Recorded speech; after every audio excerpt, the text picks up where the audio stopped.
Özellikle 20 Temmuz'da yapılan DEM heyeti, işte devlet heyeti ve Önder Apo'nun İmralı'da yaptığı görüşmeden sonra barış ve demokratik toplum sürecinde bir hızlanma, hızlı bir trafik gelişti. Zaten hemen ikinci günü, yani görüşmenin ikinci günü DEM heyeti oradaki görüşmenin olumlu geçtiğine ilişkin bir açıklama yaptı. Ardından gelen hem DEM heyetinden işte hem AKP tarafından basına yansıyan açıklamalar oldu. Bu konuda şu ana kadar, yani bugüne kadar Kürdistan Özgürlük Hareketi'nden bir açıklama gelmemişti. Takip ediyordu, anlamaya çalışıyordu. Şüphesiz tahminlerime göre İmralı'da yapılan görüşmenin detayları da Kürdistan Özgürlük Hareketi'ne ulaşmıştır. Yani sadece bir parantez izninle bir önceki hafta KCK Yürütme Konseyi üyesi Mustafa Karasu ile yaptığımız programda hatırlarsın. Orada Sayın Karasu aslında özetini verdi. Dedik yani İmralı'da 20 Temmuz tarihinde gerçekleştirilen görüşmede Kürt Halk Önderi Abdullah Öcalan'ın aslında bu çerçevenin yeterli olmadığını fakat başlangıç itibariyle önemli olduğunu söyledi. Yani bu aynı zamanda Kürt meselesinin çözümü anlamına gelmiyor ama başlangıç itibariyle de önemli olduğunu söyledi. Bu önemli bir bilgiydi. Şimdi bunun üzerinden aslında konuşuyoruz. Evet, o zaman belirtilen konu, yani bu çerçeve yasanın gelişmesi ya da görüşmenin olumlu yansıdığı yönündeydi. Halen bu noktadayız. Son yapılan Özgürlük Hareketi'nin yaptığı açıklamaya da baktığımızda halen bu noktadayız. Ama o zaman Mustafa Karasu da şöyle demişti, bize kısa bir not geldi demişti. Görüşmenin içeriğini tamamen bilmediklerini belirtmişti. Sanırsam bu geçen zaman sürecinde görüşmenin içeriği Kürdistan Özgürlük Hareketi'ne ulaşmıştır. Ve bu çok geniş bir şekilde ele alınmıştır. Zaten 2 aydan uzun bir süre bekleniyordu bu görüşme. Ayrıca kamuoyuna yansıyanlar var. Hem DEM heyetinin yansıdıkları var. İşte Tülay Hatimoğulları'nın yasanın hazırlanma çerçevesine dönük yaptığı açıklaması vardı. Hakeza işte Ömer Çelik'in açıklaması vardı. İşte Fethi Yıldız, MHP'nin temel sözcülerden biri açıklaması vardı. Yine bazı AKP'ye yakın yazarların, Abdülkadir Selvi gibi yazarlar buna ilişkin yazılar yazdılar. Yani yaklaşım biraz bu kamuoyuna yapılan açıklamalar, yazılar ve benzerinden biraz yaklaşım ortaya çıktı ve Kürdistan Özgürlük Hareketi böyle bir açıklama yapma gereği duydu diye tahmin ediyorum. Ne diyorlar? Bir özetleyebilir misin? Yani özet olarak Kürt Özgürlük Hareketi hangi noktalara dikkat çekiyor? Hangi uyarılarda bulunuyor? Öncelikle şu deniliyor, 20 Temmuz görüşmesine atıfta bulunarak Önder Apo'nun da sürecin dar ve yüzeysel bir şekilde dar hesaplarla ele alınmaması gerektiğini, her iki tarafın da hassas yaklaşması gerektiğini belirtiyor. Bunu belirtip şu anda hükümetin dilinin buna uygun olmadığını belirtiyor. Öncelikle bu eleştiriliyor. Eğer uzun süreli bir Kürt sorunundan bahsedip bunun çözümünden bugün bahsediyorsak, dar yaklaşımlarla, dar hesaplarla bunun ele alınmaması, bu konuda dile dikkat edilmesi gerektiği ve AKP'nin böyle yaklaşmadığını, halen terör örgütü diye şöyle geçiyordu hatta. Yani PKK gibi kendini feshetmiş, Türkiye karşı silahlı mücadeleyi terk ettiğini açıklamış bir örgütü halen işte yasa çıkarma aşamasına gelmiş bu bir dönemde halen terör örgütü gibi bunun yasaya yansıtmaya çalışıldığına ilişkin bir dil kullanıldığını belirtilmişti. Bu dil eleştirilmişti. Birinci konu buydu. İkincisi, bu konuda Önder Apo'nun siyasal konumu netleşmesi gerekiyor denilmişti. Demek ki yasada bu konuda tartışmalar var ki ben bildiğim, takip ettiğim kadarıyla da bu konuda sorunlar var. Bahçeli'nin konuşmasına atıfta bulunmuştu. Bahçeli kendisi Önder Apo'nun barış ve siyasallaşma koordinatörü olarak kabul edildiğini söylemişti. Ama demek bu yasada bu tanım gerçekleşmiyor. Ya da Önder Apo'nun tanımı net değil. Bu anlamıyla bunun netleşmeden sorun da çözülmeyeceğini, pratikleşmede de sorunlar yaşanacağını altı çizilmişti. Yine diğer bir konu barış ve siyasallaşma koordinatörünün Reber Apo'yla tanımlanması, Reber Apo'nun bu yasada yer alması, işte ayrımların yapılmaması, işte falan kişiler, falan yöneticiler ve benzeri ayrımların yapılmaması gerekir ki Abdülkadir Selvi de yazısında askerimizi ve polisimizi öldürenler işte bu yasadan yararlanmayacak ve benzer bir şey yazmıştı. Yani AKP bunu sızdırmıştı da zaten. Bundan yola çıkarak sanırsam bu şey denilmiş, ayrımın yapılmaması ve benzeri bir açıklamaydı. Hakeza işte yasanın silahsızlanmaya dönük, sadece dar bir şekilde ele almaması, Kürt sorunun çözümüne dönük bir yasa şeklinde ele alınması söylenmişti. Yine sonuç olarak da şu söylemişti: eğer bu konularda olumlu yaklaşılırsa biz teşvik edici olur, üzerimize düşeni de yaparız. Ama böyle olmazsa tek taraflı, AKP'nin tek taraflı bir yaklaşımı olur ve sonuç olarak da Kürt sorunun çözümü aslında bir şey ifade etmez anlamına gelecek bir açıklamaydı. Şimdi bunların hepsini takip ettiğimizde haklılık yanlarını görüyoruz. Gerçekten ben de yakından takip etmeye çalışıyorum Kürdistan Özgürlük Hareketi'ni. Özellikle bu süreçte çok hassas yaklaşıyor. Eğer dikkat ettiyseniz hemen hemen her süreçte açıklamalar yapılmıyor. Belli hareket sözcüleri çıkıp sürece cevap olabilecek şeyler anlatıyorlar. Bu hassasiyetle yaklaşılmasına rağmen eğer şu anki süreçte eğer böyle bir açıklama yapılmış, uyarılar yapılmışsa demek ki gerçekten bu çerçeve yasanın içerisinde belirsiz olan şeyler var. Hatta şu bile söyleniyor halen, şu anda DEM heyeti de dahil, DEM partinin sözcüleri de dahil, kimsenin halen bu yasanın içeriğini görmediği bile belirtiliyor. Bu konuda kaygıların dile gelmiş olması AKP'nin bilinen geçmişteki oyunlarının devrede olabilme ihtimali var. Bu anlamıyla bu açıklama önemli. Bunu biz de takip ediyoruz. Hakeza en hassas nokta Önder Apo'dur Kürdistan Özgürlük Hareketi için. Bence Kürdistan Özgürlük Hareketi bütün konularda Önder Apo'yu dinler. Önderliğine bağlıdır. Bunu herkes artık bence kabul ediyor. İşte devlet tarafı da bunu kabul ediyor. Ama bir hassas nokta var ki belki Türk devleti de bunun hesabını çok yapmıyor ama Kürdistan Özgürlük Hareketi'ni tanıyan herkes, özellikle Kürdistan Özgür Kadın Hareketi'ni tanıyan herkes Önder Apo'suz bir sürecin gelişemeyeceğini anlamamışlar sanırsam. Yani Kürdistan Özgürlük Hareketi Önder Apo'nun içerisinde olmadığı, yasallaşmadığı, şu andaki işte baş müzakereci diye tanımlandığı, siyasal koordinatör diye tanımlandığı, işte devletin de bunu kabul ettiği ama bunun yasallaşmaması durumunda Özgürlük Hareketi Önder Apo kendi şartlarını öne sürmek istemese, işte benim şartlarım süreç önünde engel olmasın ya da çıkacak yasalar önünde engel olmasın dese bile Özgürlük Hareketi bu konuda tek dinlemeyeceği, Önder Apo'yu dinlemeyeceği konulardan biri bence budur ve bu hassasiyeti de anlamak gerekiyor. Sadece Özgürlük Hareketi de değil, birçok yani Kürdistan için demokrasi mücadelesi vermiş, özgürlük mücadelesi vermiş, Kürt halkının farklı dönemlerinde, siyasi partilerde, aydın çevrelerinde bu mücadeleyi vermiş olanlar bu durumu söylüyorlar, dile getiriyorlar. Hakeza Türkiye demokratik çevreleri de bu durumu dile getiriyorlar. Yani sadece Özgürlük Hareketi'nin de bu birçok kesimin kırmızı çizgisidir diyebilirim. Bu anlamıyla bence yasa önündeki temel sorunlardan biri de bu olacak. Hakeza yani demokratik kamuoyu şunu biliyor, yani Kürdistan Özgürlük Hareketi de bunu biliyor. Önder Apo süreçte nasıl geçmiş süreçlerde olduysa bu süreçte de turnusol görevi görüyor.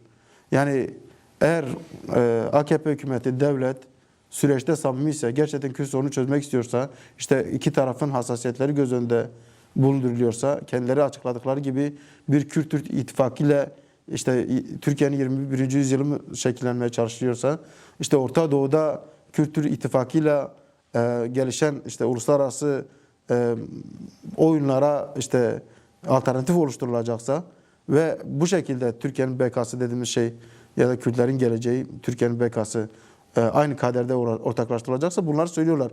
Eğer böyleyse Önder Apo'ya yaklaşım neden böyledir? Onu herkes sorar o zaman.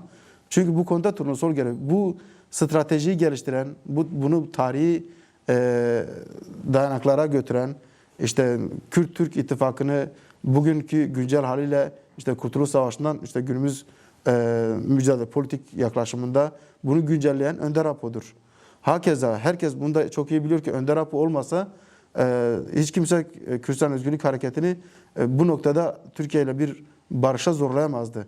Ya da bu noktaya en azından getiremezdi. Her iki tarafta aslında Türkiye kamuoyunu da, Kürdistan kamuoyunu da, Kürdistan Özgürlük Hareketi'ni de bu sürece hazırlayamazdı Önder Apo dışında hiç kimse. Bunu da herkes kabul ediyor. O zaman tekrar soruyorum, neden Önder Apo siyasal koordinatörlüğü, işte baş müzakereci olması neden bu yasalarda yer almıyor? Ki anlaşılan öyledir ki yer almıyor. O zaman sizin samimiyetinizi sorgularlar.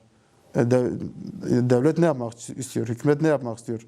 Yani bu konular hassastır. Kürdistan Özgürlük Hareketi için de açıklamada temel vurgulardan biri budur. Bu anlamıyla başta bu konu olmak üzere birçok konu var, tartışabiliriz. Birçok konu var. AKP hükümetinin sürece yaklaşımdaki samimiyetini tartışma konusu yapıyor yani. Tabii kamuoyunun gözü, kulağı medya savunma alanlarında, Kürt Özgürlük Hareketi'nde, burada konuşulanlarda, buradan gelecek mesajlarda. Dolayısıyla programı bununla açtık. İyi de oldu. En azından insanlar tam olarak Kürt Özgürlük Hareketi süreçle ilgili, Kürt Halk Önderi Abdullah Öcalan'la ilgili ne düşünüyor, çerçeve yasayla ilgili ne düşünüyor? Yani şunu söylemek lazım. Bizim de izlediğimiz kadarıyla medya savunma alanlarında yine Kürt Özgürlük Hareketi'nin önemli isimleri, yine Kürt Özgürlük Hareketi'ne yakın kaynaklar, işte buradaki meslektaşlarımızın elindeki bilgilerden de yola çıktığımızda az önce senin de ifade ettiğin gibi 20 Temmuz tarihli görüşmeden tabii bilgiler buraya ulaşmış. Bunu Sayın Karasu da söyledi. Yani elimize ulaştığında daha rahat üzerinde konuşabiliriz. Bu açıklamadan da görüyoruz, anlıyoruz ki buraya az önce senin ifade ettiğin gibi bilgiler ulaşmış. Şimdi bu bilgiler ışığında, bu bilgiler üzerinde bundan sonrasını tabii Kürt tarafı bu hassasiyetler, bu çerçeveler içerisinde yönetmek istiyor. Uyarılar da yapıyor. Diğeri, birincisi yani onu biraz konuşmakta fayda var. Kürt Halk Önderi Abdullah Öcalan'a yaklaşım. Yani sen geniş olarak izah ettin, anlattın ama aslında normal koşullarda bu tartışmaların geride kalması gerekiyordu. 2 yıl öncesine gittiğimizde Devlet Bahçeli'nin çağrısıyla birlikte şunu söylemişti. Yani Kürt Halk Önderi Abdullah Öcalan şu çağrıyı yaptı. Dedi ki ya örgütünü gel parlamentoda konuş, DEM Parti grubunda. Örgütünü feshet, silahlı mücadeleye son verdiğinizi açıklayın. Umut Hakkı'nın kapıları da sonuna kadar açıktı. Aslında bu devlet adına yapılmış bir teklifti. Kürt Halk Önderi Abdullah Öcalan da bunu evet kabul etti. Buna karşılık verdi. Şimdi sonrasında da aslında değil mi hatırlıyorsun Devlet Bahçeli peş peşe açıklamalarda bulundu. Benzer içerikte sürekli el yükseltti. Kendi sınırlarını zorladı. Kendi ezberini bozan. İmralı'ya giderim dedi. Evet, açıklamalarda bulundu. Fakat geldiğimiz nokta itibariyle dönüp baktığımızda biz halen Kürt Halk Önderi Abdullah Öcalan'ın statüsünü tartışıyoruz. Oysa çoktan özgür olması gerekiyordu. Eğer bu sağlanmış olsaydı bugün bu noktada olmayacaktık. Yani Kürt meselesinin çözümüyle ilgili, silahsızlanmayla ilgili, gerilanın siyasal yaşama katılmasıyla ilgili, cezaevlerindeki esir tutulan Kürt tutsakların serbest bırakılması, siyasi yaşama katılması, sürgünde aynı şekilde. Şimdi şunu medya savunma alanlarını, diğer bölgeleri iyi bilen bir gazeteci olduğun için sormak istiyorum. Kürt Özgürlük Hareketi'ni yakından izliyorsun. Son gelişmelere ilişkin bir yazı da kaleme aldın. Fırat Haber Ajansı için ANEF'de bu yazı yayınlandı. Özellikle Kürt Halk Önderi Abdullah Öcalan'la ilgili biraz tartışırsak ne olması gerekiyor? Yani burada öngörülen Kürt Özgürlük Hareketi'nin de savunduğu, aslında o yazıda da ifade ettiğim bir gerçek var. Her konuda dinler Kürt Özgürlük Hareketi, Kürt Halk Önderi Abdullah Öcalan'ı ama bir konuda dinlemez. Bu da Kürt Halk Önderi Abdullah Öcalan'ın özgürlüğü. Dolayısıyla esaret koşulları. Yani bunu reddediyor, kabul etmiyor. Bir an önce özgür olmasını istiyor. İşte bu konuda Kürt Halk Önderi Abdullah Öcalan evet kendisi için bir şey istemiyor. Bunu söylüyor kendisi. Ama bu demek değil ki Kürt Özgürlük Hareketi, Kürt halkı milyonlar, 10 milyonlar istemiyor. Bu anlama gelmiyor. Bunu biraz açabilir misin? Yani tam olarak Kürt Özgürlük Hareketi, Kürt Halk Önderi Abdullah Öcalan'ın statüsünün ne olmasını istiyor? Yani sen de baştan itibaren söylediğin gibi Türk tarafı ya da devlet tarafı, hükümet, işte hükümetin ortağı MHP, Bahçeli, Fethi Yıldız, farklı hatta İbrahim Kalın farklı dönemlerde Önder Apo'nun bu süreçteki rolüne dikkat çektiler. Onunla hatta kendi basınlarına da şu şekilde yansıttılar ya da sızdırdılar. İşte Önder Apo olmadan, işte onların deyimiyle Abdullah Öcalan olmadan bu hareket bizimle barışmaz gibi şeyler sızdırdılar. Ve bunun için işte Önder Apo'nun önemini İmralı'nın önemini, oradaki görüşmelerin önemini dile getirdiler. Hatırlarsan işte meclis komisyonu kurulduğunda, meclis komisyonunun İmralı'ya gitmesi konusunda bu temelde ikna edici açıklamalar yaptılar. Öcalansız olmaz dediler bu iş. Onun için gitmeliyiz yani meclis olarak, meclisteki partiler olarak komisyona işte üye vermiş partiler olarak biz İmralı'ya gitmek zorundayız. Hatta Bahçeli şöyle bir çıkış yaptı. Kimse gitmezse ben giderim dedi. Yanıma üç arkadaşım alır giderim. Evet. Türkiye'nin en milliyetçi insanı bunu açıkladı. Bu anlamıyla herkes farkında. Türk devleti de, hükümette bunun farkında. Ve eğer bu süreç ilerleyecekse Önder Apo'suz olmaz. Önder Apo yasal, siyasal bir tanımlamaya kavuşmazsa olmaz.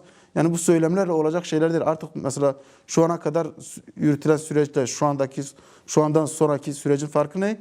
Artık bu durum yasallaşıyor. Yani artık pratik adımların atılmasına gelindi. Şimdiye kadar tamam zemin hazırlanıyordu. Taraflar birbirinin hassasiyetlerini işte dikkate alıyordu. İki taraf bir noktaya getirilmeye çalışıyordu. Herkes barışa ikna edilmeye çalışıyordu. Yani belki hükümet devlet tarafı bunu çok yapmadı yine ama onu da değerlendirebiliriz. Ama en azından demokratik kamuoyu, barış isteyen, Kürdistan Özgürlük Hareketi, işte bu sürecin gelişmesini isteyen taraflar bunu yaptılar yani. Bunlar söylemde, stratejide, hatta ideolojik olarak, tarihi olarak çok çeşitli bir şekilde açıldı, değerlendirildi. Ama şu anda geldiğimiz aşamada yasadan bahsediyoruz. Eğer mesela bir yasa gelişecekse, bunun adı çerçeve yasa olur, kök yasa olur ya da farklı bir yasa olur. Yani sürecin önünü açacak yasadan bahsediyoruz. Eğer burada Önder Apo'nun statüsü belli olmayacaksa o zaman demek ki bir sorun var. Neden yani mesela eğer Sadece bir sorun yok, büyük bir sorun var. yani şöyle bir sorun var. Süreci alt üst edecek bir sorun var. Tekrardan belirtiyorum. Önder Apo bunu sorun yapmayabilir. Yani eğer süreç gelip orada tıkanacaksa Önder Apo benim koşullarımı, fiziki ya da işte özgürlük koşullarımı kimse pazarlık konusu yapmasın. Kimse bu konuyu tartışmasın. Süreç yürüsün. Sürecin önü açılsın. Önemli olan Kürt meselesinin çözümüdür. Farklı dönemlerde yaptı zaten bunu. Hepimiz takip ettik. Geçmiş dönemdeki açıklamaları, yine görüşmelerden yansıyanları hepimiz takip ettik. Önder Apo yine bunu yapabilir. Ama Kürdistan Özgürlük Hareketi bunu kabul etmiyor. Ki mesele sadece Önder Apo'nun fiziki özgürlüğü de değil. Mesele bu sürecin baş müzakerecisi, bu süreci yürüten kişinin koşullarının değişmemiş olması. Bunun yasal bir siyasi bir şeye kavuşmaması. Yani pratikte de bu sorundur. Yani sadece yasal siyasal diyoruz da şu anda pratikte öyle bir yani halen İmralı Adası'nda ve 2 ayda bir görüşme oluyor. Böyle bir insan nasıl bu süreci başarıya götürebilir? Önünü açalım. Eğer Türkiye kamuoyu hazır değil diyorsa önderliğin önünü açalım bakalım. Önder Apo bunun kamuoyunu hazırlayabilecek mi, hazırlayamayacak? Sizin yapamadığınız şeyi Önder Apo yapsın. Ya bir Madem de öyle. şöyle pardon Mehmet Emin şöyle bir durum var. Hatırlıyor musun? Geçen sene bu zamanlarda 11 Temmuz silah yakma eyleminden önce Başkan Apo ile ilgili şöyle tartışma vardı. Ya video tartışma, o video mu işte yazılı açıklama mı filan. İşte video olursa kamuoyu buna hazır değil, hassasiyetler var, şöyle olacak, böyle olacak. Öyle olmadı. Yani video yayınladı, tersi bir duruma yol açtı. Kimse de itiraz etmedi niye video çekildi. Kimse de itiraz etmedi niye video yayınlandı. Yani bu başından beri AKP hükümeti başta olmak üzere diğer önceki hükümetlerin de başvurduğu bildik tanıdık bir numara, bir gerekçe. Kamuoyu hassasiyetli. Türkiye'de biliyoruz yani devlet ve hükümet istediği zaman kamuoyunu harekete geçiriyor. İstediği zaman da kamuoyunu dizayn ediyor. Yani olumlu ve olumsuz anlamda. Yani şimdi devlete aşan bir kamuoyunun olmadığı ortada olsaydı zaten bu savaş bugüne kadar gelmezdi. Bence bu büyük bir bahane, büyük bir yalan. Yani burada bunu söyleyebiliriz. Diğeri şuna atıfta bulunup böyle sözü sana bırakayım. Kürdistan İşçi Partisi 12. Fesih Kongresi'nde bir karar aldı. Yani bütün yetkileri müzakereyle ilgili, çözüm süreciyle ilgili, barış ve demokratik toplum süreciyle ilgili yetkiyi Kürt Halk Önderi Abdullah Öcalan'a verdi. Fakat bir şart daha vardı. Yani Başkan Apo'nun bu süreci yönetebilmesi için özgür olması gerekiyor. Yani orada da koşullar vardı. Ortada bir kongre kararı var. Kongre kararıyla alınmış kararlar var. Fakat bu aslında o dönemde devletin de olumlu karşıladığı, takdir ettiği bir süreçti. Uluslararası çevrelere baktığımızda da büyük bir destek gördü. Yani Amerika Birleşik Devletleri'nden Avrupa ülkelerine Birleşmiş Milletler'e kadar peş peşe açıklamalar geldi süreci desteklediklerine dair. Fakat ortada kongre kararları olduğu halde Kürt Halk Önderi Abdullah Öcalan'ın süreci yönetebilmesinin koşulları bilerek, isteyerek Ankara ve hükümet tarafından engellenmiştir. Yani kamuoyunun bu konuda duyarlı olması gerekiyor. Kamuoyunun bu konuda hükümet üzerinde baskı kurması gerekiyor. Yani nihayetinde Kürt meselesinin çözümünden söz ediyoruz ama Türkiye'nin demokratikleşmesinden söz ediyoruz. Akan kanın durmasından söz ediyoruz. Barışın, demokrasinin, özgürlüğün, eşitliğin inşa edilmesinden söz ediyoruz. Yani Kürt meselesi öyle bir mesele ki sadece Türkiye'nin kendi iç meselesi değil ki. Hadi Türklerle Kürtler yan yana gelsin, çözsün. Kaldı ki burada da Kürt-Türk ittifakını ısrarla öneriyor Kürt Halk Önderi Abdullah Öcalan. Uluslararası mesele haline geldi ki bunu Türkiye uluslararası mesele haline geldi. İşte birlikte dolaşıyoruz, medya savunma alanlarındayız. Gerillalar şunu söylüyor. Önder Apo özgür olmadan biz silahları bırakmayız. O söyleyecek diyor yani. Biz ancak Önder Apo'yu dinleriz. Hareket yönetimi de diyor ki yani bu bizi aşan bir meseledir. Çünkü kongre kararları var. Dilersen buradan devam edelim. Yani ortada bir de böyle bir durum var. Yani 2 yıllık bir meseleyi konuşuyoruz. Evet, çerçeve yasayı birazdan daha geniş konuşacağız ama şimdi öncesi de var. Yani bunlar yok sayılarak, bunlar görülmeden bugünü anlamak, dolayısıyla bir gelecek perspektifi oluşturmak da mümkün değil. Yani her şeyden önce kamuoyu hazır gerekçesi artık bence hiç ikna edici değil. Kimse de buna ikna olmuyor. Sen de belirttiğin gibi farklı örnekler var. İşte Önder Apo ile görüşme olursa bilmem ne olur. Evet. İşte görüşleri yansırsa bilmem ne olur. İşte video olursa bilmem ne olur. Fotoğraflar çıkarsa bilmem ne olur. Farklı dönemlerde bunları servis ettiler. Hiçbir şey de olmadık, gördük. Ya da parlamentodan üyeler nasıl gider? Evet. Falan. Kıyamet kopar. Yok, olmadı. Tersi oldu. Dediğin gibi hiçbir şey olmadı ve eğer bu 2 yıllık süreç içerisinde Önder Apo'nun Türkiye kamuoyuna hitap etme koşulları oluşmuş olsaydı şu anda hiçbir sorun kalmayacaktı. Hatta tek tük marjinal bazı çevreler var, siyasi partiler var. Bunlar biraz milliyetçi dile getiriyor ama onlar bile bunu dile getiremeyecekti. Ama eğer bizim gerçekten sorunumuz kamuoyunun hazır olmamasıysa o zaman peki sen kamuoyunu hazırlamak için eğer inanıyorsan barışa, bu sorunun köklü bir çözümüne inanıyorsan kamuoyunu hazırlamak için ne yaptın mesela? AKP ve devlet Hiçbir şey. Dili bile değişmiyor. Söyleyebilir mi bir şey? Şunu yaptım diyebilir mi? Tam tersine halen terörsüz Türkiye, işte teröristlerin imha edilmesi, tasfiye edilmesi, işte halen Abdülkadir Selvi en son yazdığı yazıda 2-3 gün önce işte terörle mücadelenin farklı bir şekli diyor. Barıştan, siyasallaşmadan, yani ortak yaşamdan hiç nasıl bir o zaman barış olacak? Bunu da eğer siz devletin sözcüleri, onun karamşörleri halen bu dili kullanıyorsanız kamuoyu nasıl hazır olur o zaman? Onu da yapmıyorsanız Önder Apo'nun koşullarını oluşturun, o kamuoyunu hazırlasın. Madem sözü buraya getirdin, yani Kürt kamuoyu yok mu? Kürt kamuoyunun hazırlanması için Kürt Özgürlük Hareketi, Kürt Halk Önderi Abdullah Öcalan, Başkan Apo sorumlu davranıyor. Gereklerini yerine getiriyor. Kamuoyunu hazırlıyor. Bütün tepkilere rağmen mesela sen şeyi söyledin. Dedin ki ya 2 yıldır Kürt Özgürlük Hareketi süreci çok dikkatli yönetiyor. Değil mi? Yani olur olmaz açıklamalar yapmıyor. Sözcüler tayin edilmiş. Bunun üzerinden kamuoyuyla görüşler, hareketin görüşleri paylaşılıyor. Biliyoruz, sen de biliyorsun, ben de biliyorum. Kürt Özgürlük Hareketi'ne eleştiriler de oluyor, değil mi? Özellikle Kürt milliyetçi çevrelerden ne kazandınız Sadece deniliyor. evet, sadece milliyetçi çevrelerden de değil. Yani bütün bu eleştirilere rağmen haklı haksız beklentiler var çünkü yani Kürt Özgürlük Hareketi'nden. Sebebi şu: eleştirilerin nedeni toplum AKP'ye, hükümete güven duymuyor. Yani bu eleştiriler niye barış yapıyorsunuz diye Kürt hareketi ve Önder Apo eleştirilmiyor. Hükümete güven duyulmadığı için diyorlar ki bunlara nasıl güveniyorsun? İşte konuştuğumuz bu meseleler. Ama buna rağmen sürecin ilerlemesi için, yasal bir zemine oturması için, hukuki bir çerçeve oturması için de elinden geleni yapıyor. Ama dönüp Ankara'ya baktığımızda senin dediğine geliyor. Halen gazete manşetlerinde tırnak içerisinde yok efendim terör, yok efendim şöyle olacak. Hatta hareket yönetiminin açıklamasında da var değil mi? Yani güvenlik üzerinden mesele halen bakılıyor veya bu şekilde ele alınıyor. Evet. Yani Dil olarak zaten AKP hükümeti, devlet sürecin başından itibaren dilini değiştirmedi.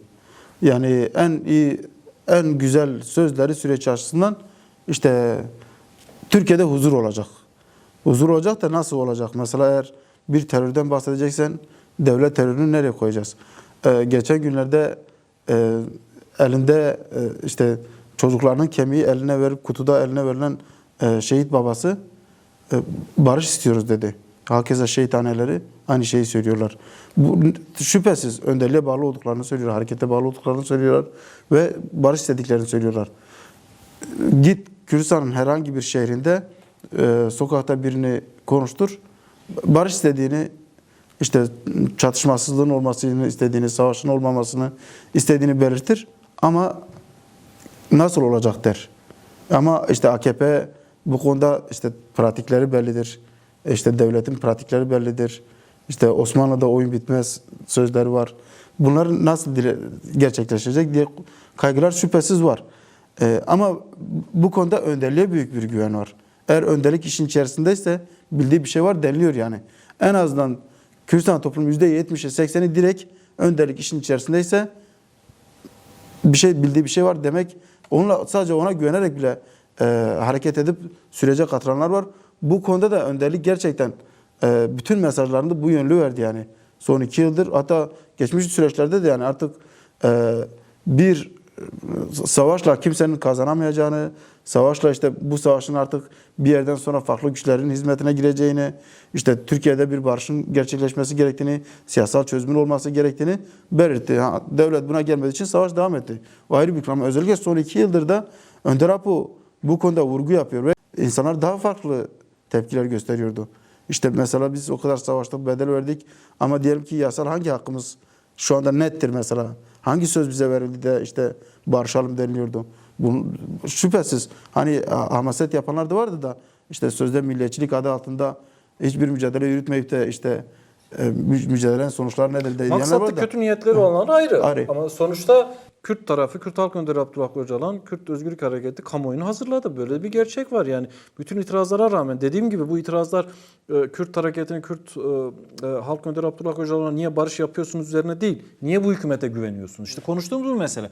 O zaman bu hükümetin de kamuoyunu hazırlama sorumluluğu yok mu? Şimdi insanların aklından zoru mu var? Savaş devam etsin, çatışma olsun, bombalar bilmem ne olsun filan, böyle bir şey değil. Tersi bir şey olması lazım bana göre. Kamuoyunun demesi gerekiyor ki bu hükümete, eğer kamuoyu bir işte tepki gösterecekse, niye Kürtlere karşı savaş yürütüyorsunuz? Niye benim paramı dağa taşa bomba olarak atıyorsunuz? Ben niye yoksullaşıyorum?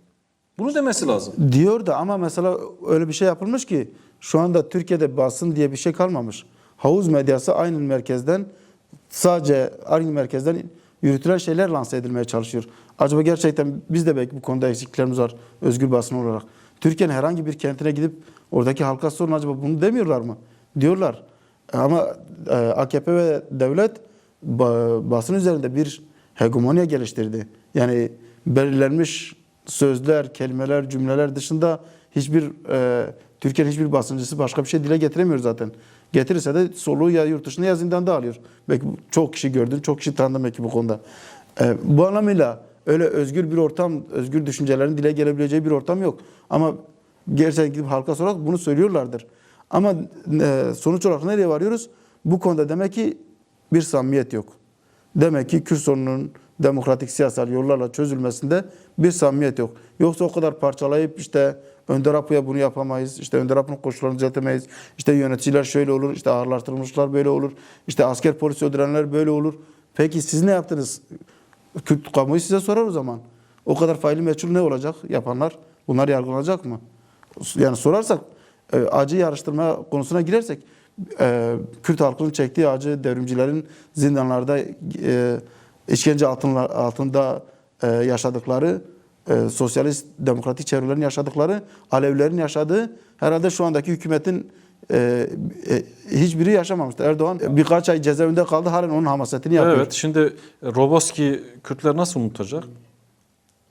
Öz yönetim sürecinde Bodrumlarda diri diri insanlar yakıldı. Yani Kürtler unutmadı, unutmayacak. Rojava'yı alt üst ettiler. Ama Kürtler işte sürecin hatırına, Önder Apo'nun hatırına, sürecin hassasiyetinden kaynaklı eğer devlet bir aşamaya gelmiş ve çözüm istiyorsa elini uzatmak istiyor. Ayrıca daha fazla Roboskiler olmasın, daha fazla insanlar olmasın. İşte bu 2 yılın değil mi en büyük kazanımlardan biri diyoruz ki karşılıklı can kayıpları olmuyor işte. Bu önemli ve iyi bir şeydir. Bu da Kürt Halk Önderi Abdullah Öcalan'ın başlattığı süreçle ilgilidir. Peki devlet, hükümet niye o zaman bunu böyle ele almıyor, böyle okumuyor? Ve çünkü savaşı rant haline getirdiler. Yine seçim meselesinde Kürt meselesini veya tırnak içerisinde Kürt sorununu, Kürtlerin varlığı niye sorun oluyorsa seçim malzemesi haline getirmek istiyorlar. Öyle hazırlıklar olduğuna dair de bir takım işaretler gelmeye başlandı şimdiden. Yani bu konuda sonuç olarak şunu söyleyeyim. AKP'nin, devletin samimiyetinde şüpheler var. Net olmayan şeyler var. Kelime oyunları yapıyorlar. Bunları yasal çerçeveye, işte gelişecek yasalara lanse etmeye çalışacaklar. Bu konuda AKP hükümetini tanıyoruz. Yıllardır Kürdistan Özgürlük Hareketi 2002'den bu yana en azından 2002'den bu yana bu hükümete karşı mücadele geliştirdi. Bütün Kürt halkı. Zindanlardan tutalım siyasalarına dağdaki gerilere kadar. Bu konuda tanımıyor değiliz. Hepimiz tanıyoruz ama işte gelişen koşullar, içteki dengeler, dışarıdaki dengeler AKP'yi, devleti bir şeye itti, bir zemin oluştu ve bunun için gene kendi çıkarları için böyle bir adım attılar. Ama bu adımı da eylem ederek, kullanım ederek sonuçlandıramazlar. Bu anlamıyla isteyebilirler. Bu tam da bizim rolümüz burada ortaya çıkıyor. Yani biz derken gazeteciler, basın, medya, aydınlar, Kürt halkı, Türkiye Demokratik Kamuoyu, devrimciler, sosyalistler, kadın özgürlük hareketi, yine Türkiye'de bunun mücadelesini yürüten çevreler, ekoloji hareketleri. Yani biz çoğuz. Bu anlamıyla bize düşen görevler var. Bu anlamıyla da 2 yıldır özellikle İmralı'da sürecin müzakere ve mücadele denklemini iyi anlamak gerekiyor. Şimdi bu soruyu Sayın Karasu'ya sordum bir önceki yayınımızda. Ya AKP'ye güven duyulmuyor. Hatta bu konuda Özgürlük Hareketi'nde eleştiriler var. Yani durum buyken niye oturup AKP ile konuşuyorsunuz? Şunu söyledi. Dedi ki yani hükümet onlardır. Neticede devlet budur. Bir de dünya deneyimleri de göstermiş. Savaşanlar barışır dedi. Yani şimdi bu tablo içerisinde şöyle bir sonuç da çıkmasın. Ya durum buyken o zaman niye oturup konuşuyorsunuz? Evet konuşulur. Daha fazla konuşulması gerekiyor. Şimdi burada toplumsal destek önem kazanıyor bana göre. Yani biraz önce senin dikkat çektiğin noktalar. Sadece Kürtler değil, Kürt medyası değil, demokrasi ve barıştan yana olan herkese sorumluluk düşüyor. Şimdi onu da sana sorayım. Yani bir izleyici pozisyonda olma durumu var aslında. Bu nasıl aşılır? Yani aktör olmuyor. Yani işte bir bakalım görüşme olsun, nasıl bir mesaj gelecek? Önder Apo ne diyecek? İşte bakalım AKP nasıl bir adım atacak? Nasıl bir çerçeve yasa çıkacak? Yani sürekli böyle bekleyen, gözetleyen, zaman zaman da itiraz eden, zaman zaman da beğenmeyen bir ruh hali egemen. Bu bence işi zorlaştıran bir durumdur. Yani kolaylaştıran bir durum değil. Çünkü hükümet içeride ve dışarıda toplumsal baskı üzerinde hissetmiyor. Yani bundan kaynaklı bu özgüvenle de tek kale maç oynamak istiyor. Bu nasıl kırılabilir? Yani bu konuda 2 temel şey var. Yani birincisi ben az önce de belirttiğim gibi İmralı'da yürüyen, Önder Apo şahsında yürüyen müzakere ve mücadele sürecini iyi anlamak lazım. İkincisi bunun bir yansıması olarak bekleme halinden hatta yer yer işte sesini çıkarınca işte sürece zarar veriyormuş gibi ya da işte bir suçluluk psikolojisi hissetme durumu var. Bu durumdan da çıkmak gerekiyor. Eğer mücadele ve müzakere diyalektiği iyi anlaşılsaydı bu duruma da gelinmezdi. Neden böyle diyoruz? Şimdi AKP'yi, devleti, Erdoğan'ı farklı dönemlerde işte AKP sözcülüğünü yapan insanlar, bakanlıklar, işte emniyet müdürlerinden devleti bir bütünen anlattık az önce. Yani özet geçtik diyelim. Biz belki günler yetmez de onu anlatmaya. Program sınırlarını fazlasıyla aşan bir meseleyi konuşuyoruz. Evet. Yani onu herkes artık bildiği için tekrardan girmiyoruz. Peki bizim bu belirttiklerimizi, bildiklerimizi Önder Apo bilmiyor mu? Biliyorsa eğer, ki biliyor, bizden daha iyi biliyor. Biliyorsa neden halen ya da bu devletle böyle bir hükümetle işte neden böyle bir süreç yürütme gereği duydu? Bu anlamıyla Önder Apo oluşan koşulları değerlendirip buradan bir çözüm ortaya çıkarma gereği duydu. Buna göre bir strateji geliştirdi. Devletin buna kapı araladığını gördü. Az önce bahsettiğimiz işte iç ve dıştaki siyasal dengeleri de buna ittikleri için buradan kendilerine bir çıkar elde etmeye çalıştılar ama sonuç olarak bu sürece de bir kapı aralanmış oldu. Önder Apo bu süreci değerlendirmek istedi ve bunu siyasal bir zeminde kullanmak istedi. Bunu müzakereye dönüştürmek istedi. İşte yasallaşmaya çalıştı ve bunun bir şüphesiz teorik, stratejik, ideolojik, tarihsel altyapısını herkese, bütün kamuoyuna paylaştı. Bu geldiğimiz aşamada 20 Temmuz'daki görüşmeden bahsedelim en son diyelim ki. Önder Apo oradaki görüşmedeki devlet heyetinin yaklaşımlarında acaba samimiyet olmadığını bilmiyor mu? Ya da her şeyiyle samimi olmadıklarını bilmiyor mu? Kelime oyunu yaptıklarını bilmiyorlar mı? Bilmiyor mu? Biliyor şüphesiz Önder Apo. Ama Önder Apo öyle bir süreç oluşturdu ki belki bu yanıyla işte o biz çok olan dediğimiz kişiler, biz çok olan Türkiye'nin, Kürdistan'ın demokratik kamuoyu, özgürlükçü tarafları rolümüzü tam olarak oynayamadığımız için belki bu konuda şu anda sıkıntılar yaşanıyor. Önder Apo bunu hesaplamıştı yani. Bu zemini kullanıp işte demokratik kamuoyunun harekete geçmesi, özgürlükçü demokratik taleplerin ön plana çıkması, halkların artık savaş istememesi ve hiç savaş yürütmek isteyen her tarafı da bertaraf edebileceği bir pozisyona gelmesini Önder Apo istiyordu. Bu konuda biz eksik kaldık ve Önder Apo halen buna güveniyor. Yani AKP hükümetine... Sürecin bundan kaynaklı sürecin adını da Barış ve Demokratik Toplum süreci koydu. Evet, yani AKP hükümetine ya devlete ya işte orada müzakere yürütmeye giden devlet heyetlerine sonsuz bir güven olduğu için bunu yapmıyor yani. Orada belki şunu eklemek lazım Mehmet Emin, o da şu, yani Başkan Apo'nun sürekli dikkat çektiği şu, yani aslında konuşa müzakerelerle, diyaloglarla yol alınabileceğini de geçmiş dönemler bugün de bize kanıtlıyor. Tabii karşılıklı kolay değil, 50 yıl sürmüş bir savaştan söz ediyoruz. Böyle bir karşılıklı aslında aşılması zor sorunlar da oluştu zaman içerisinde. Şimdi bunlar konuşularak, bunlar müzakere edilerek aşılabilir. Bakış açı farkları var. Zaten sürecin isimlerine falan baktığımızda devlet bambaşka bir şey söylüyor. Hükümet bambaşka bir şey söylüyor.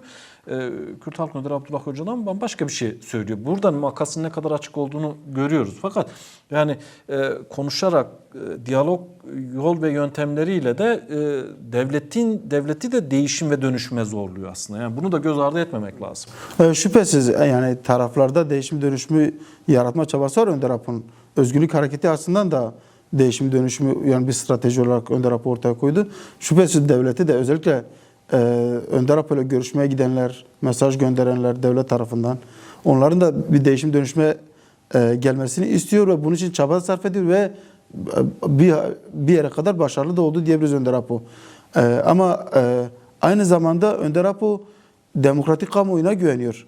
Yani bir kamuoyunun oluşması, Türkiye'deki işte demokrasi isteyen, savaş istemeyen çevrelerin harekete geçmesi, öyle bir durum yaratsınlar ki artık savaş isteyen biri bile bunu açıktan dile getiremezsin. Bunun planlarını yapamazsın. Bunu pratikleştiremezsin. Önder Apo aslında buna güveniyordu. Halen buna güveniyor. Yani bir kendisine güveniyor, stratejisine güveniyor. Ne yaptığını, ne yapmak istediğini çok iyi biliyor. Hareketine güveniyor. Hareketin bu konuda kendini dinleyeceğini biliyor. Hareketinde işte 2000'li yıllardan bu yana, hatta 95'ten bu yana stratejik bir değişimin yaşandığını biliyor. Hatta paradigmasal bir değişimin yaşandığını, bu değişimin bir aşamaya geldiğini biliyor. Onun için çok açık bir şekilde hemen fesih kararını verdi. İşte değişim istediği hareketten. Aynı zamanda kendine bağlı halkın durumunu biliyor. Kendine bağlı yani onun fikirlerini kabul eden, tanıyan siyasi çevrelerin durumunu biliyor. Ve aynı zamanda Türkiye demokratik kamuoyunun hepsinin etkilenebileceğini düşünüyor Önder Apo. Bu konuda işte şimdi sıra bize geliyor. Biz ne yaptık bu durumda? Biz derken işte ben ve Hepimiz için de. Hepimiz. Evet, çünkü Bütün- bu mesele hepimizi ilgilendiren bir mesele. Bütün- Bunun dışında değiliz. Bütün Türkiye kamuoyu özgürlükçü taraflar, hatta AKP devlet içerisinde bu sorunun artık çatışmayla sonuçlanacağına inanmayan, savaşla sonuçlanacağına inanmayan taraflar da dahil olmak üzere Önder Apo bunlara hitap etmeye çalışıyor. Bunların işte harekete geçmesini istiyor. Bu konuda bizler öyle yapmadık. Yani sanki işte Önder Apo orada zaten müzakere yürütüyor. İşte en iyi niyetlilerimiz işte Önder Apo en iyisini bilir. Önder Apo işte şöyle yaparsa şöyle olur, böyle yaparsa böyle yapar da biz ne yapacağız yani? Biz kendimizi bu konuda sorgulamadık. Birincisi yani toplumun kendini örgütlemesi, bu yani 2 yıl içerisinde savaş olmadı, çatışma olmadı. İşte çok büyük, açıkça söyleyelim, çok büyük öyle siyasi tutuklama furyaları, operasyonları gerçekleşmedi. O zaman biz Hatta örgütleme zemini ortaya çıktı. evet, bu süreci biz nasıl değerlendirdik toplum olarak? Kendimizi örgütleyebildik mi? İşte toplumun temel dokularını ortadan kaldıran fuhuşa, çeteciliğe, işte ekolojik kırımlara, işte toplumu parçalayan farklı özel savaş oyunlarını bertaraf edebildik mi? Toplumu bir araya getirebildik mi? Örgütleyebildik mi? Toplumu bu konudaki bilincini, süreci olan inancını geliştirebildik mi? Bunlar temel konular. Yine Türkiye Demokratik kamuoyunda yani savaş isteyenlerin sayısı o kadar çok ki bunlar bir araya gelebilirlermiş mesela. Binlerce insan gelip bir araya bir barış inisiyatifi kuramaz mıydı bu süreçte mesela?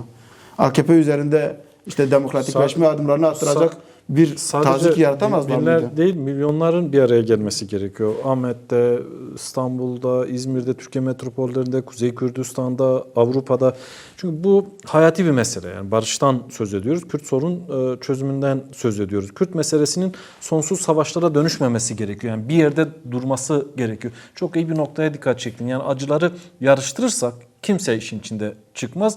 Bundan sonraki kuşaklar da işin içinde çıkamaz. O zaman bu sonsuz savaşa gelme potansiyelini ortadan kaldırmak lazım ki bölge değişiyor.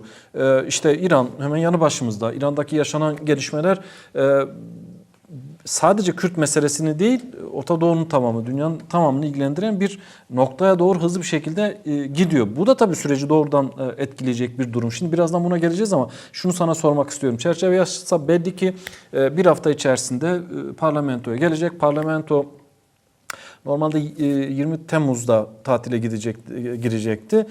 Fakat uzatıldı 31 Temmuz. Şimdi de Ağustos ayının ilk haftasına kadar bu sürenin uzatıldığı söyleniyor. Sebebi de çerçeve yasa. Şimdi çerçeve yasa sen dikkat çektin. Bilmiyoruz. Kürt Özgürlük Hareketi de bu açıklamayı yapıyor. Yani bilmiyoruz. Elimizde bir metin olmadığı için üzerinde sağlıklı bir analiz veya değerlendirme yapmak mümkün değil.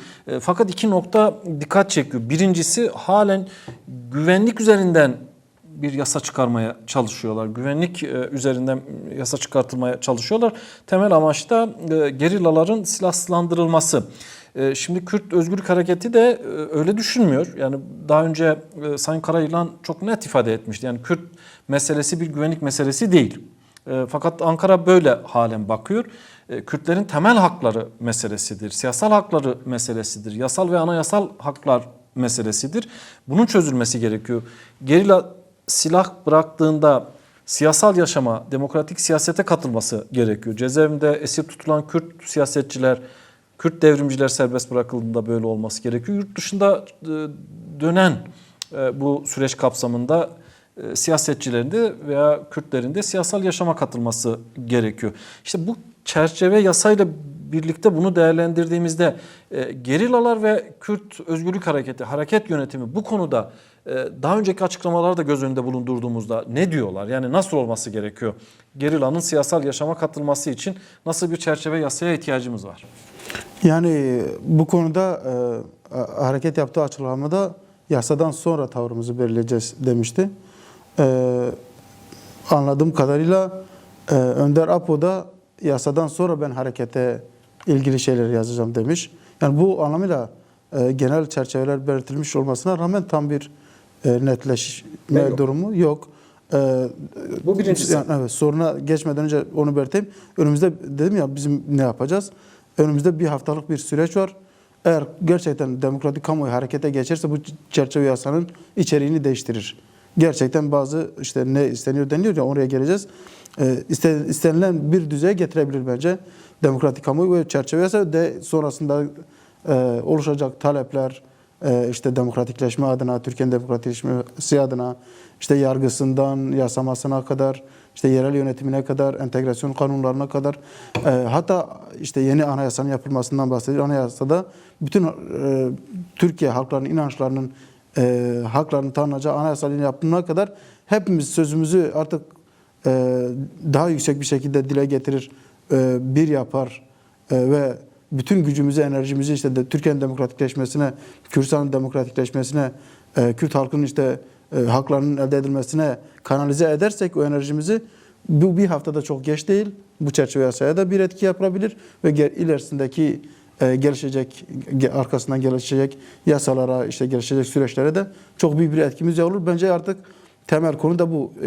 Yarın öbür gün yani Kürdistan Özgürlük Hareketi de uyarıyor da ben de buradan bizim kamuoyumuza uyarayım yani. Yarın öbür gün kimse niye olmadı, işte o kadar süreç gelişti, niye işte şu yasa çıkmadı, niye bu hak verilmedi demesin. Talep edelim o zaman. O zaman çıkalım, bunu savunalım, örgütleyelim, kamuoyu oluşturalım. Bu AKP'ye, devlete şu mesajı verelim ya, siz bu noktadan sonra geri dönerseniz siz hayatta kalamazsınız mesajını verelim yani. Siyasi yollarla bunu yapalım, demokratik yollarla bunu yapalım, toplumsal taleplerle bunu yapalım. Buna gücümüz var, yapabiliriz. Şimdi ne isteniyor? Yani çok zor şeyler değil, çok bilinmeyen şeyler de değil aslında.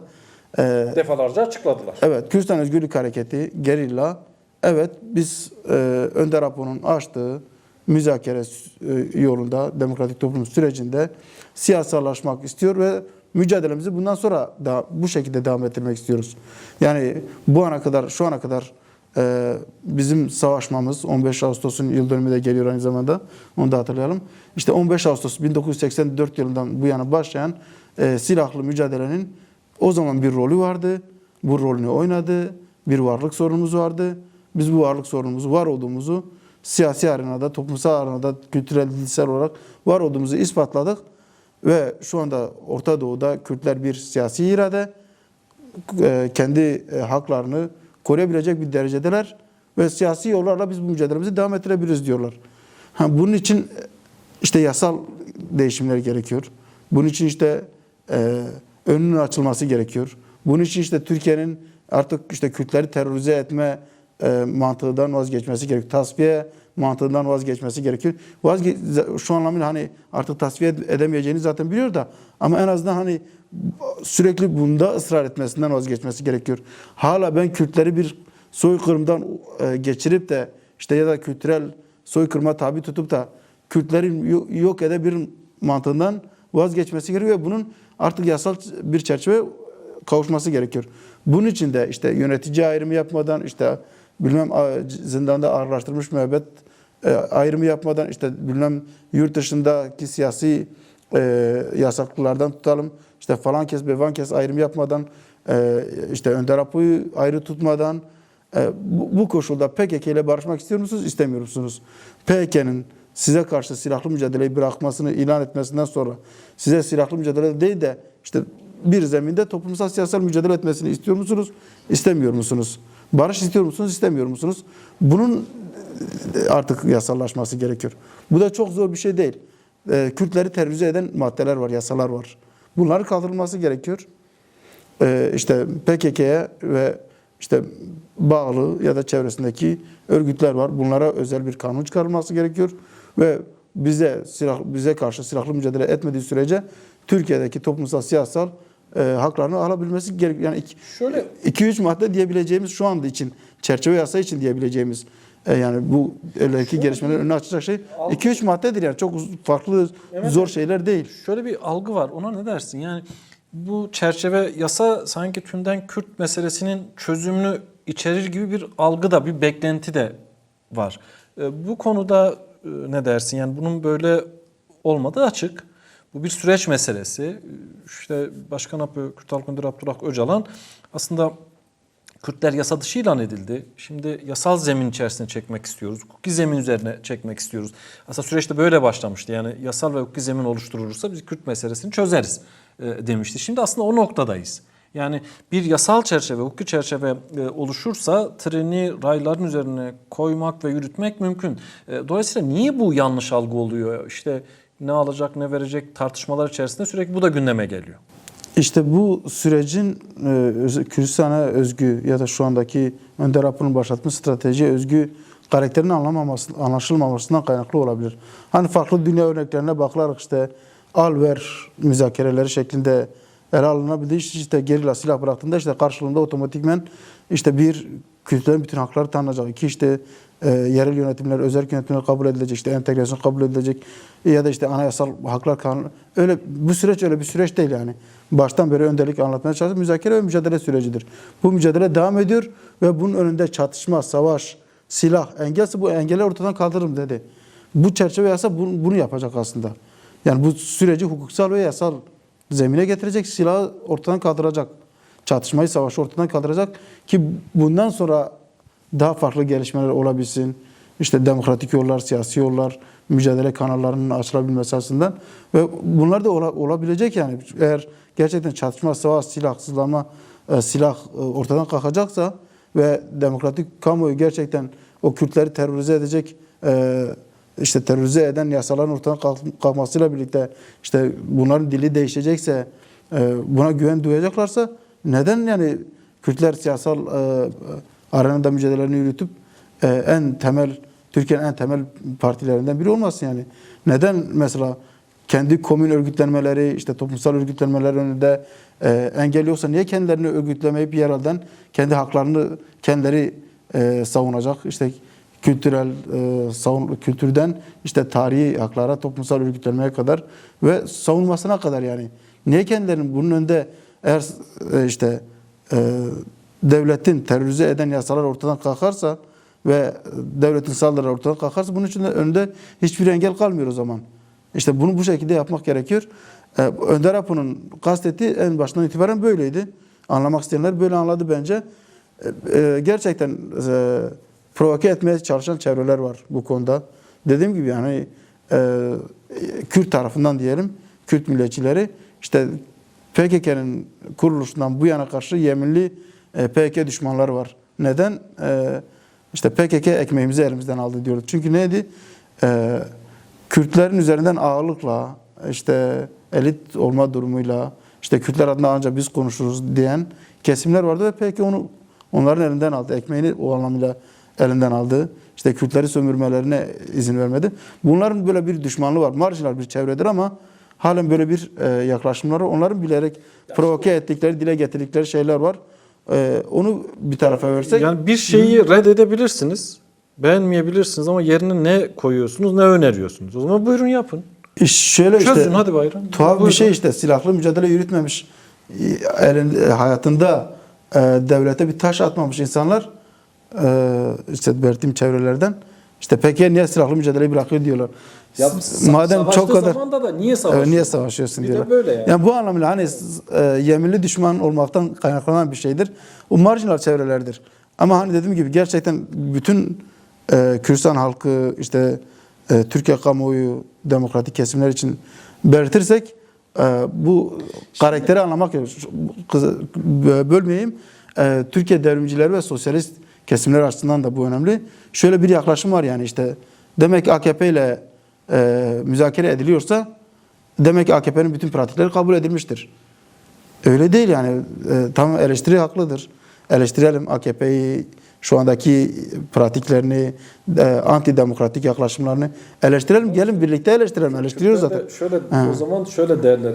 Buyurun siz iktidar olun, sizle oturup konuşalım. Hayır, mesele sadece kiminle oturacağın da değil. Şöyle yani hayır biraz orada bana göre bir şey var. Yani bir sorun var. Ciddi bir sorun var. Mesela yani demokratik barış ve demokratik toplum süreciyle ilgili dünyadaki bütün sosyalist çevreler destekliyor. Kürt sorunu çözümüyle ilgili.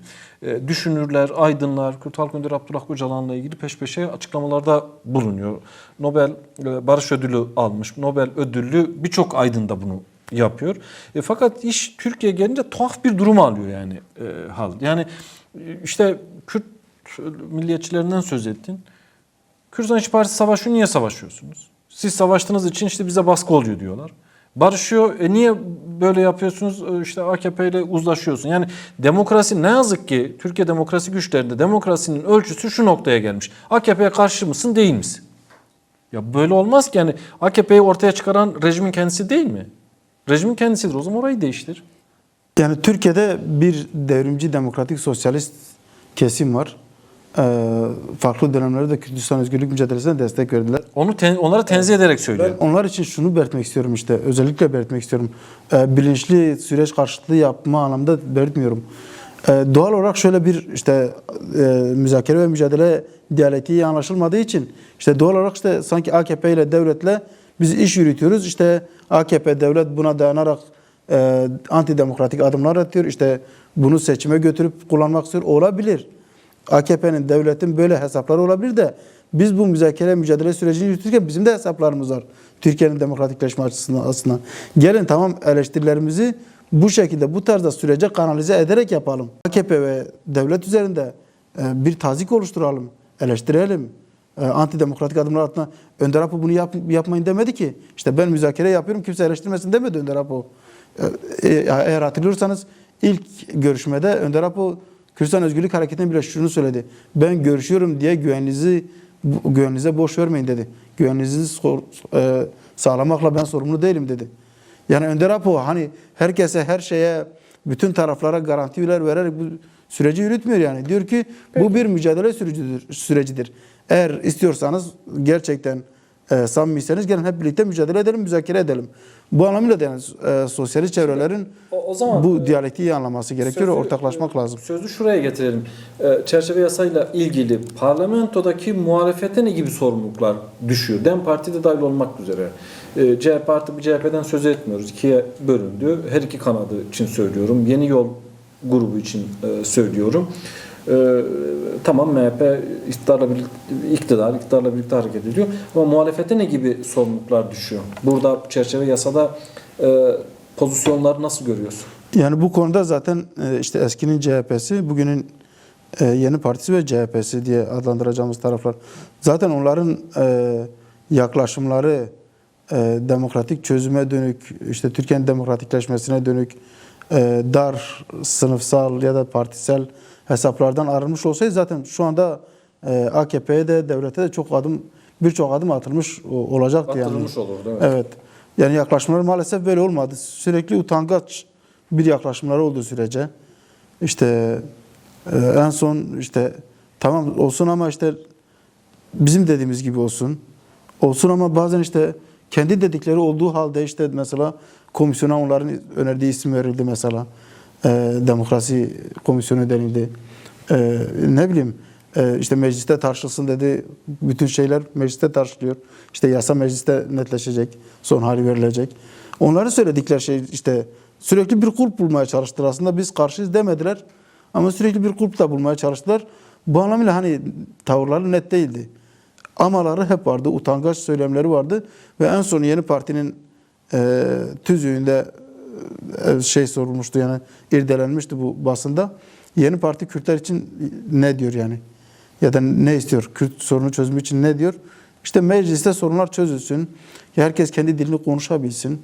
Böyle yine yuvarlak cümlelerle. Ama işte şöyle bir şey yok mu? getirmişler. Yani eğer işte iktidarı işte hukukun üstünlüğü yoksa, ifade özgürlüğü tümden ortadan kaldırılıysa, muhalefete yönelik bu tür baskılar, saldırılar, CHP'ye yönelik operasyonlar oluyorsa burada muhalefetin de sorumluluğu yok mu? Yani bu noktaya sadece iktidarın ya böyle olsun diyerek veya böyle olmasını istediği için mi gelindi ya da muhalefet de buna zemin sundu mu? Sorumluluğu doğru zamanda doğru tavrı göstermemesinden kaynaklıdır. Doğru şekilde mücadele etmemesinden kaynaklıdır.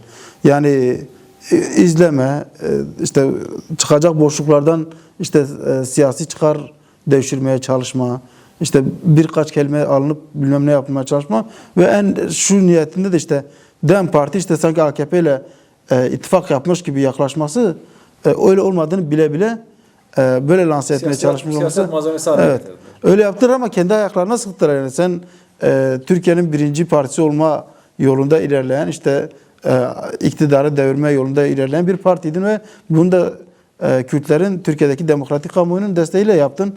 Niye yani böyle bir şey yapma gereği duydun? Kürtler senin sonsuz ya da Demokrasi Sosyalist Güçler CHP'nin işte şu andaki yeni partinin sonsuz destekçileri değiller. Eğer sen demokratik bir çerçevede yürütürsen seninle birlikte olurlar. Ayrıca İttifak yaparlar. şöyle de bir Ama şey var. AKP ile ittifak yapmışlar gibi bir algı yaratmanın hiçbir anlamı yok. Şu anda ve ileride de AKP iktidara en büyük muhalefet yapacak olan DEM Parti'dir, Kürtlerdir, sosyalistlerdir. Demokratik çevreler CHP mi yapıyor gerçekten muhalefeti? Ayrıca şöyle bir şey var bana göre Mehmet Emin. Şimdi CHP'ye yönelik, belediyelere yönelik operasyonlar oluyor. İşte geçmişte bu Kürtlere çok yapıldı. Kayyumlar atandı. Bu konuda net bir tutum konulmadı. Yani nasılsa bize yapılmıyor. Bizim dışımızda Kürtlere yapılıyor. Bu normaldir tırnak içerisinde. Yani Milletvekillerinin dokunulmazlığını evet yani o bakımdan sordum. Yani sorumluluğu bana göre var hem de çok var. Halen var. Bakın seçmen iradesi diyorlar, sandık diyorlar. Yani sürekli çağrıda bulunuyor. Sandığı getirin. Sandığı getirse yine aynı şeyi yapacak. Sandık geldi işte birçok belediyeyi aldınız. Şimdi tek tek el koyuyorlar. Değil mi? Ha yolsuzluk yok mudur? Vardır. Ama bu MHP'de ve AKP'de de yolsuzluk olmadığı anlamına gelmiyor. Ne yazık ki yerel yönetimler sistemi bunun üzerine kuruldu Türkiye'de. Açıklar çok fazla. Zengin olmak için belediye başkanı oluyorlar. Zengin olmak için milletvekili oluyorlar. Düzen bunun üzerine kurulu. Onun da ötesinde bu yargı. Yani şu andaki Türkiye yargısı faili meçhulleri faili meçhul dosyaların üzerini kapatırken işte bu çeteleşmeyi yasallaştırırken Kürtlere katliamlar yapılırken bu yargı hepsini meşrulaştırdı bunların hepsini. Evet. Hakeza işte siyasi partileri, Kürtlerin siyasi partilerini kapattı. Siyasetçilerini tutuklattı. 93'ten 94'ten bu yana bahsediyorum. Farklı dönemlerde işte Kürtlere dönük farklı saldırılar oldu. Bu yargının eliyle hepsi yapıldılar. En son işte dokunulmazlıkların kaldırılması, siyasetçilerin tutuklanması, işte sözde KCK operasyonları bunlar hiçbirisine CHP karşı çıkmadı. İçlerinde birkaç kişi utangaçça şeyler söylemiş olabilirler. Onları ayıralım. Ama CHP olarak hiçbir şey söylenmedi. O zaman yargının dokunulmazlığından, yargının işte kutsallığından, işte bilmem Adalet Divanı'ndan, bilmem nelerden bahsediyordu CHP. Bu yargıyı meşrulaştırıyordu. Şimdi bu yargı sana dönünce o zaman kötü mü oldu?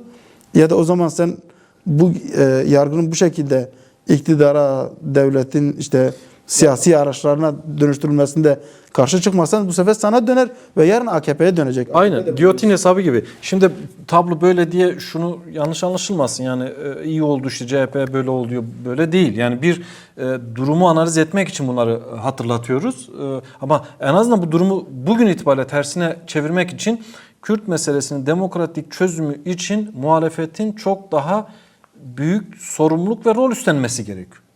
Bu yapılmıyor. Evet, oynayacağı çok rol var bu süreç açısından da ve eğer gerçekten sosyalist çevrelerle, Türkiye demokratik çevreleriyle, Kürt halkıyla işte o yerel seçimlerde kısmen yaptığı ittifaklarla eğer o ittifakları kaybetmek istemiyorsa bence bu konularda da artık net tavır sahibi olmalıdır. Yani gözlerimi kapatırım, istediğimi görürüm, istediğimi görmem, işime yaranı istediğim gibi kullanırım yaklaşımıyla ne Türkiye demokratikleşir ne CHP ya da yeni parti Türkiye'de Bir de bu düzenle bu sistemde baş edemezsin. İşte bu operasyonlar gider.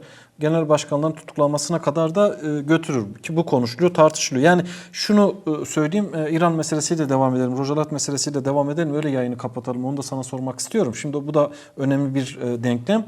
Muhalefet veya CHP ya da diğerler için yani şimdi hayati bir meseleden söz ediyoruz. Barıştan söz ediyoruz. Bu mesele ne yazık ki işte herkesin eleştirdiği veya çoğunluğun eleştirdiği hükümetin insafına bırakılıyor.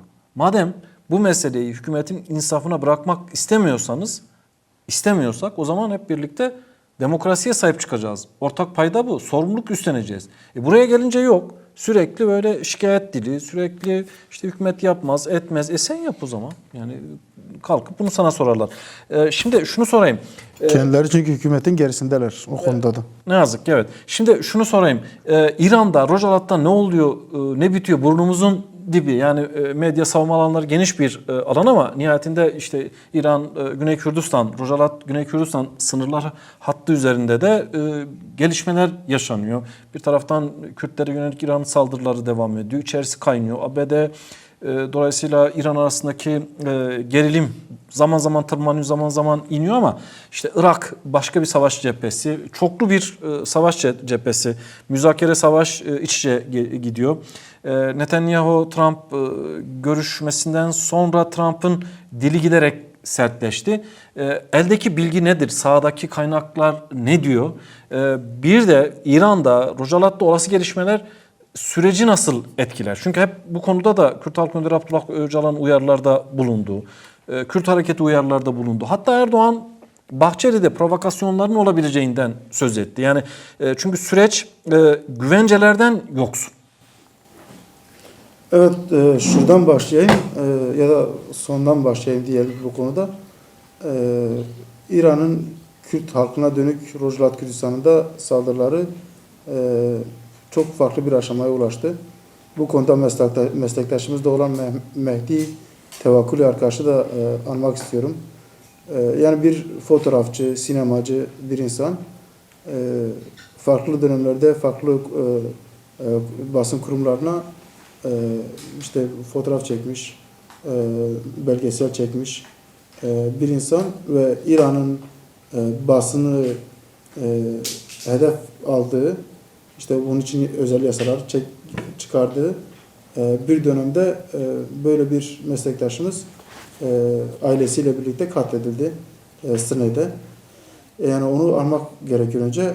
Bu olay tek başına bile İran'ın şu anki politikasını gösteriyor. Özellikle Kürtlere dönük politikasını. Bu bir örnek ama birçok Mahabat'tan Hevraman'a kadar birçok Rojlat Kürdistan bölgesinde İran devletinin Kürtlere yönelik saldırıları çok fazla artmış bulunuyor. Yine hakeza Kürt siyasetçiler, protesto eylemine katılmış olanlar idam ediliyorlar. Birçok aile tehdit ediliyor.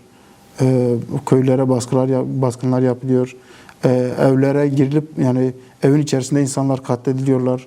İşte hakeza işte bahsettiğimiz Mehdi Tevakkuli'nin ailesiyle birlikte yol üzerinde pusu annesi ve kız kardeşiyle yolda kendilerine pusu atılarak yani kurşunlanarak katledildiler. Ve benzeri yani onlarca bu şekilde İran'ın yürütmüş olduğu saldırılar var, katliamlar var, politikalar var. Bu anlamıyla yani sondan başlayalım dedik. Kürtlere dönük İran'ın saldırıları çok farklı bir aşamaya geçti. Bu konuda Pejac'ın açıklamalar vardı. İşte Rojlat Parti İttifakı'nın yaptığı açıklamalar vardı. Gerçekten de İran bu konuda çok iyi bir yolda değil diye belirtebilirim. Neden? Geçmiş dönemlerden bu yana şüphesiz İran'ın Rojlat Kürdistan'da Kürtlere dönük farklı politikalar vardı. Belki direkt işte katliamlarla, fiziki saldırılarla, soykırımlarla bunu yürütmüyordu. Gerektiğinde yapıyordu da yani kendince. Onu da yapıyordu ama esas da kültürel olarak da çok fazla asimile edici yaklaşımlar göstermiyordu. Ama farklı bir siyasi akımın gelişmesi, toplumsal örgütlenmenin gelişmesinden engelliyordu sürekli. Bu yönüyle işte buna karşılıkında idamları devreye koyuyordu. İran'ın böyle bir yaklaşımı vardı geçmişten bu yana. Ama özellikle son süreçte işte en zor olduğu dönem, en zorluğu süreci yaşadığı dönemde Amerika ve İsrail gibi ve arkasında birçok Arap devleti, dünya farklı devletlerin güçlerinin olduğu, NATO'nun arkasında olduğu bir savaş İran'ı hedef aldı. Bu dönemde Kürtler İran'ı vurmadı. İran'la savaşmadı. Kürtler hiçbir gücün yanında yer almadı. Onların deyimiyle maşası olmadı. Kürtler kendi özgün durumluklarını, siyasi konumlarını korudular. Peki saldırılar devam ederse Kürtlerin pozisyonda bir değişiklik bekliyor musun? Yani eğer Kürtler şu anda Kürtlere dönük bu saldırılar geliştiğinde pozisyonunu değiştirirse haklılar. Yani İran'ın yıkılması için, mevcut rejimin yıkılması için pozisyonu değiştirip de İran'a karşı bir savaş başlatırlarsa haklılar.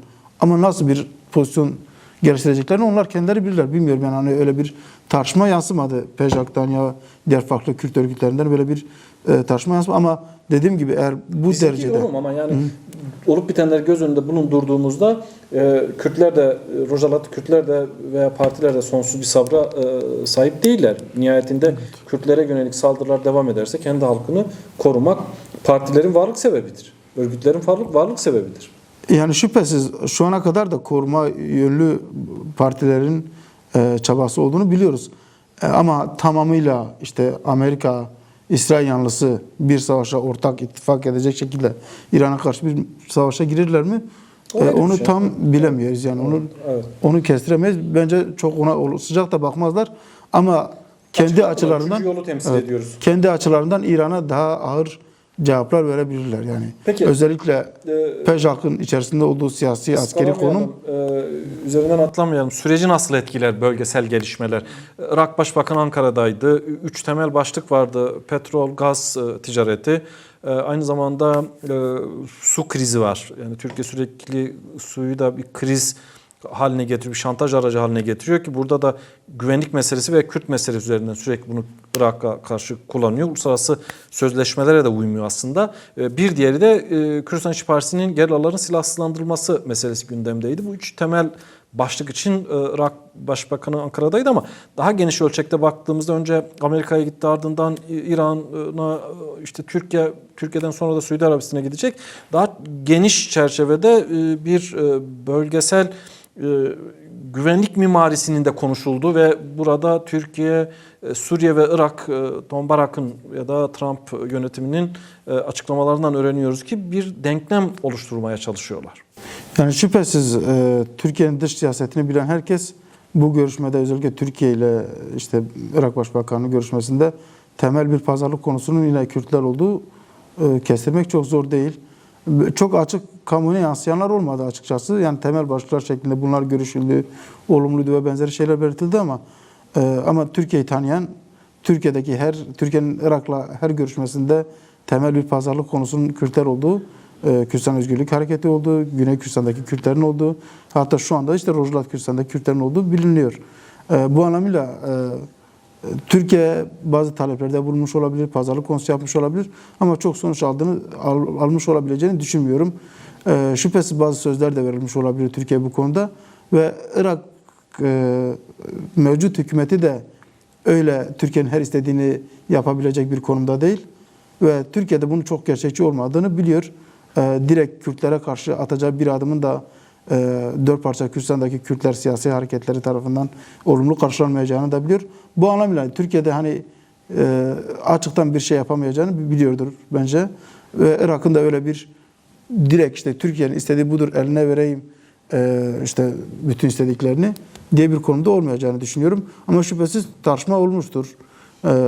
Yine işte Kürdistan Özgürlük Hareketi'nin geleceğine işte sözde süreçle ilgili silahsızlanma sürecinde işte Irak'a bir rol atfedilmesine işte hakeza işte İran'la birlikte işte Rojlat Kürdistan'daki Kürtlere karşı PEJAK'a karşı işte bazı ortak adımların atılmak istenebileceğini Türkiye tarafından istenmiştir. Belki Irak tarafı buna çok yok da dememiştir ama çok yapabileceği bir şeyin de olmadığını biliyor yani aslında. Bu konuda yani bunlar belirtildi. Çok detaylar açıklanmadı. Yine bununla bağlantılı olarak özellikle İran Savaşı yani çok yönlü bir savaş. Hem siyasi hem diplomasi hem askeri olarak hem işte uluslararası güçlerle yaptığı anlaşmalar hem içeride İran'ın kendi içindeki çelişkiler var hem Kürtlerle ilişkili çelişkiler var. İşte bunun Irak boyutu var, işte bunun Arap devletleri boyutu var ve bunun Kürtler boyutu var. Yani Kürtler boyutuyla da Türkiye en başından itibaren Rojlat'taki Kürtler siyasi, toplumsal bir konum elde etmesin diye İran'ın yıkılmasını istemiyor. Türkiye'nin öyle açıktan böyle bir yaklaşımı var ve belki değişmesini, dönüşmesini, işte sistemle uyuşmasını istiyor olabilir. Hatta zayıflamasını, işte bölgede kendinden daha zayıf bir güç haline gelmesini isteyebilir. Ama mevcut rejimin, iktidarın, otoritenin ortadan kalkmasını istemiyor. Bu anlamıyla da yaptığı görüşmeler vardır ve Kürtlere dönük İran'la belki hatta ittifaklar yapma yoluna bile gidebilir. İran'ın şu andaki pozisyonu o olmadığı için girmiyor olabilir.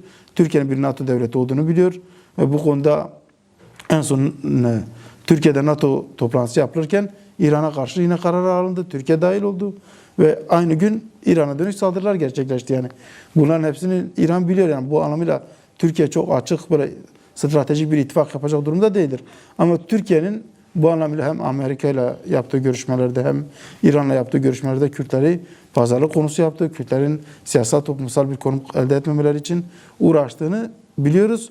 Bundan sonra da böyle olacağını, bunun için en azından çaba sarf edeceğini kestirebiliriz yani. Bu anlamıyla hani Kürtlerin tutumu önemli. Hem işte Rojlat Kürdistan'da hem Kürdistan Özgürlük Hareketi, işte hem Güney Kürdistan'daki siyasi partiler, Kürtlerin çoğunluğu Türkiye ile Kürdistan Özgürlük Hareketi'nin önderliğin işte baş müzakereci olduğu konumda yapılan sürece destek veriyor. Önderliğin yürüttüğü sürece destek veriyorlar ve önderliğin Kürtler adına konuşmasına Türkiye ile yapılan müzakere ve işte mücadele sürecinde önderliğin kendi adlarına konuşmalarında müzakere etmesinde de hiç kimse rahatsız değil. KDP ve YNK de dahil diyorum buna. Hiç kimse de rahatsız değil ve destek veriyorlar bu sürece.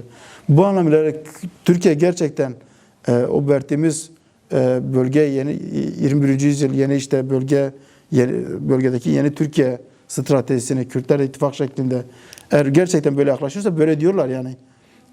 Anladığımız kadarıyla İmralı'daki görüşmelerde de böyle söylüyorlar ve kamuoyuna diğer yer bunu yansıtıyorlar ki bu önderlik bu strateji geliştirdi ve katıldıklarını belirtti. Eğer böyle yaklaşıyorlarsa o zaman Rojlat'taki Kürtlerden, güneydeki Kürtlerden, işte Rojava'daki, Suriye'deki Kürtlerden rahatsız olmamaları gerekir. Ama alttan alta da işte mesela İbrahim Kalın'ın güneydeki görüşmeler vardı. İşte memnun olduğunu belirtiyordu.